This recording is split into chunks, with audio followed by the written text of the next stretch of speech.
ඔන්න ඉතින් ඩුබායි වලට මාස ගානකට පස්සේ වැස්සා තාම වහිනවා. මේ තියෙන්නේ මේ වැස්සට වෙලා තියෙන දේවල්.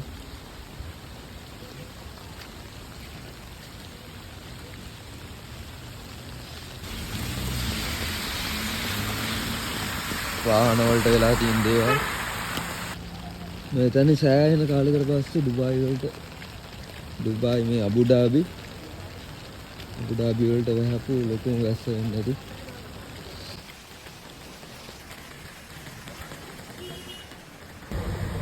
මාවැලි ගඟ වගේ.